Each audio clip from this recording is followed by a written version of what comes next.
తెలుగుదేశం అభ్యర్థుల జాబితాలో ఈసారి రికార్డు సృష్టించింది. 1994లో ఎన్టీఆర్ 6 నెలల ముందుగానే 40 స్థానాల్లో అభ్యర్థులను ప్రకటించారు. ఆ తర్వాతి కాలంలో నామినేషన్లు పూర్తి కావడం, బీఫారాలు ఇచ్చే సమయాల్లోనే అభ్యర్థులను ప్రకటించడం ఆనవాయితీగా వస్తుంది. అయితే ఈసారి నామినేషన్ల ప్రారంభానికి 20 రోజుల ముందే అభ్యర్థులను ప్రకటించి రికార్డు సృష్టించింది టీడీపీ. పొత్తులో భాగంగా ఇటు జనసేన అటు బీజేపీతో సీట్ల సర్దుబాటుతో పలు స్థానాలను కేటాయించిన టీడీపీ తాజాగా తుది జాబితాను శుక్రవారం విడుదల చేసింది.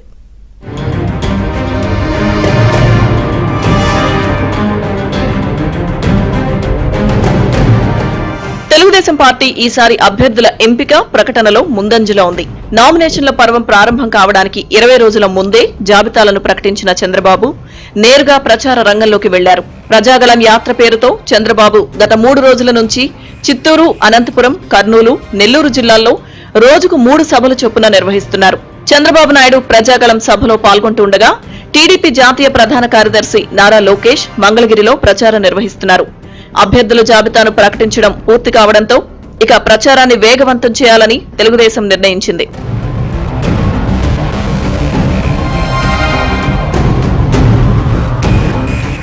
పలు నియోజకవర్గాల్లో అభ్యర్థుల ఎంపికపై ఉన్న అసంతృప్తులను కూడా బుజ్జగిస్తున్నారు. అనంతపురం అర్బన్ స్థానాన్ని ప్రభాకర్ చౌదరికి కాకుండా దగ్గుబాటి వెంకటేశ్వర ప్రసాద్ కు కేటాయించడంపై అసంతృప్తి భగ్గుమంది.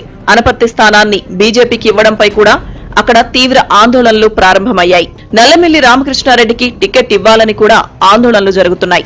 ఈ నేపథ్యంలోనే తెలుగుదేశం ఇంట్లో ఉన్న పోరును చక్కదిద్దుకుని ప్రచారానికి వెళ్లాలని నిర్ణయించి ముందుగానే జాబితాను ప్రకటించింది.